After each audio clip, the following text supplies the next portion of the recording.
रूस ने परमाणु क्षमता वाली ओरेश्निक मिसाइल से हमला करके यूक्रेन के साथ साथ यूरोप के होश उड़ा दिए हैं। पोलैंड ने चेतावनी दी है कि रूस ने परमाणु मिसाइल से उसके बॉर्डर के पास हमला करके पूरे नेटो के खिलाफ परमाणु जंग का ऐलान कर दिया है। वहीं रूस ने दावा किया है कि अगर पुतिन की शर्तों पर युद्ध विराम नहीं हुआ तो इसके नतीजे विनाशक होंगे।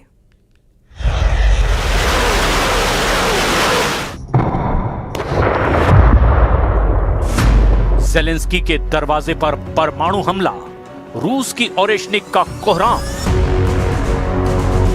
रूस ने अपने नए हमलों से साबित कर दिया है कि यूक्रेन जंग अब नेटो और यूरोपीय देशों के दरवाजे तक पहुंच चुकी है। परमाणु क्षमता वाली ओरेश्निक मिसाइल ने जिस तरह से यूक्रेन पर अब नया हमला किया है, उससे यूक्रेन से लगे हुए पोलैंड में कोहराम मच गया है। दावा किया जा रहा है कि राष्ट्रपति पुतिन ने अपने टॉप कमांडरों को सीधे आदेश दे दिया है कि यूक्रेन पर हमले की संख्या को 15 गुना तक बढ़ा दो। पिछले 2 हफ्ते में ही रूस ने पूर्वी यूक्रेन की कम से कम 160 बस्तियों पर कब्जा कर लिया है। इधर ज़ेलेंस्की ने दावा किया कि रूस ने परमाणु क्षमता वाली ओरेश्निक से हमला करके नेटो और अमेरिका को जंग के लिए सीधे तौर पर ललकार दिया है।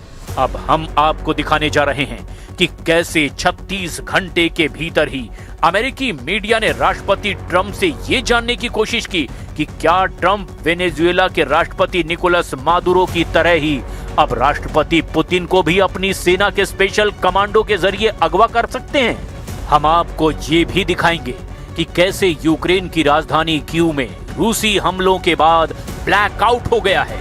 लेकिन इस पूरे घटनाक्रम की शुरुआत करते हैं रूस की उस परमाणु क्षमता वाली ओरेश्निक मिसाइल से, जिसके हमले की धमक अमेरिका से लेकर यूरोप तक गूंज रही है।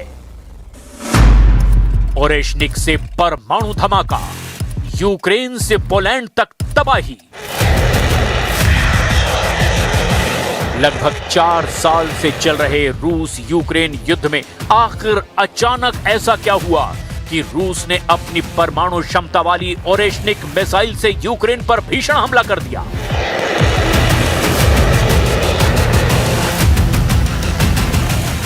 कुछ जानकारों का साफ कहना है कि जिस तरह से उत्तर पश्चिमी क्षेत्र नोगोरोद में स्थित पुतिन का आधिकारिक आवास वाल्दाई रेजिडेंस पर यूक्रेन ने 91 ड्रोन से हमले की कोशिश की थी। ये हमले रूस की तरफ से यूक्रेन को परमाणु जवाब है। दरअसल 28 और 29 दिसंबर 2025 की आधी रात में पुतिन के घर पर यूक्रेनी सेना ने 91 ड्रोन से हमले की नाकाम कोशिश की। हालांकि तब ज़ेलेंस्की ने दावा किया था कि रूस के आरोप झूठे हैं, लेकिन रूस ने पुख्ता सबूत अमेरिका को दिखाए हैं। रूस के विदेश मंत्री सर्गेई लावरोव ने भी ऐलान किया था कि पुतिन के घर को निशाना बनाने की कोशिश यूक्रेन को बहुत भारी पड़ेगी और रूस यूक्रेन में चुन चुन कर अपने टारगेट्स को तबाह करेगा। और यही वजह है कि रूस ने जिस तरह से परमाणु क्षमता वाली ओरेश्निक मिसाइल से हमले किए हैं, उसने यूक्रेन से लेकर पोलैंड तक परमाणु तबाही का खौफ पैदा कर दिया है। जरा देखिए रूस ने कब और कहां-कहां हमले किए हैं।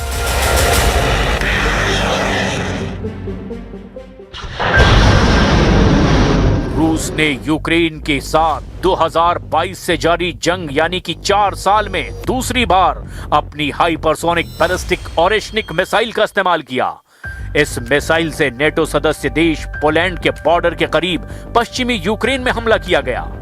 मॉस्को ने इसे पुतिन के घर पर हुए हमले की साजिश का बदला बताया है। दूसरी ओर यूरोप और नेटो के देश इसे एक बड़ी चेतावनी की तरह देख रहे हैं।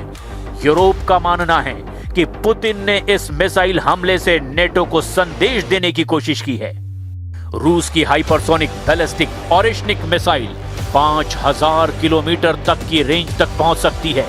इसका मतलब यह है कि ये यूरोप में कहीं भी हमला कर सकती है, यहां तक कि ये पूर्वी अमेरिका तक भी पहुंच रखती है।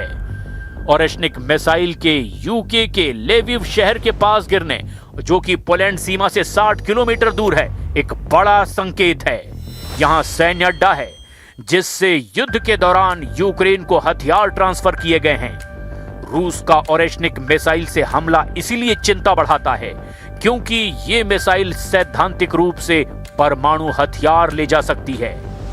रूस ने इस मिसाइल से पहला हमला नवंबर 2024 में किया था। यह हमला तब हुआ था जब तत्कालीन अमेरिकी राष्ट्रपति बाइडेन ने यूक्रेन को हाइमार्स मिसाइलों से रूस के अंदर हमले की इजाजत दे दी थी। अब 9 जनवरी की रात रूस ने अपनी नई हाइपरसोनिक बैलिस्टिक मिसाइल ओरेशनिक से लीव क्षेत्र में हमला किया है। यह हमला नेटो देश पोलैंड से मात्र 60 किलोमीटर दूर एक भूमिगत गैस भंडारण सुविधा पर हुआ है। Варто розуміти однаково і однаково серйозно. Якщо росіяни навіть не намагаються придумати правдоподібну причину для використання такої зброї, то особистими зв'язками чи будь-якою риторикою від цього не закриється. Я думаю, що це є чіткий меседж і в сторону Трампа, і в сторону Макрона, Мерца, європейських лідерів, тому що фактично вдарили на межі Європейського Союзу. І така сама ракета, вона може долітати до європейських столиць за 6-7 хвилин. रूस ने यूक्रेन की राजधानी कीव पर भी भीषण हमला किया। राजधानी कीव पर 240 से ज्यादा ड्रोनों और दर्जनों मिसाइलों से हमला किया गया। इसमें कतर के दूतावास की इमारत क्षतिग्रस्त हुई है। एक पैरामेडिक सहित 4 लोगों की मौत हो गई है। कड़ाके की ठंड -16 डिग्री के बीच कीव के करीब 6000 अपार्टमेंट की हीटिंग और बिजली ठप हो गई है। इसके अलावा यूक्रेन के ओडेसा और निप्रो क्षेत्रों के बंदरगाहों और ऊर्जा बुनियादी ढांचों को भी निशाना बनाया गया ताकि यूक्रेन की रसद और बिजली आपूर्ति को पूरी तरह से तोड़ा जा सके।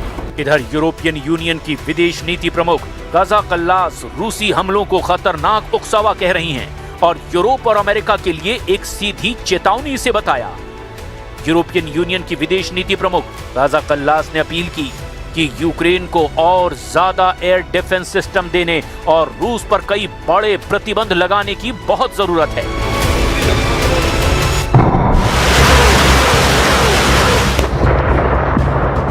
रूस अभी तक पूरे पूर्वी यूक्रेन पर कब्जा नहीं कर पाया है, लेकिन जो हालात पिछले 48 घंटे में रूस के खिलाफ शुरू हुए हैं वो हैरान कर देने वाले हैं। मौजूदा हालातों को देखकर ऐसा लगता है कि शांति समझौते की आड़ में फ्रांस, ब्रिटेन, जर्मनी जैसे देशों के साथ मिलकर अमेरिका एक बड़ा वॉर गेम बना चुका है जिसमें शायद रूस फंस गया है। कुछ वॉर एक्सपर्ट्स का साफ दावा है कि रूस ने पूर्वी यूक्रेन के 27% से ज्यादा इलाके पर कब्जा कर लिया है। ऐसे हालात में अगर शांति समझौता होता है तो यूक्रेन को भारी नुकसान होगा और पूरी दुनिया में रूस विश्व विजेता की तरह अपनी जीत का डंका पीटेगा। अमेरिका, फ्रांस, ब्रिटेन और जर्मनी जैसे देश ऐसा हरगिज नहीं चाहते कि इस न्यूज हेडलाइंस के प्रायोजक किसान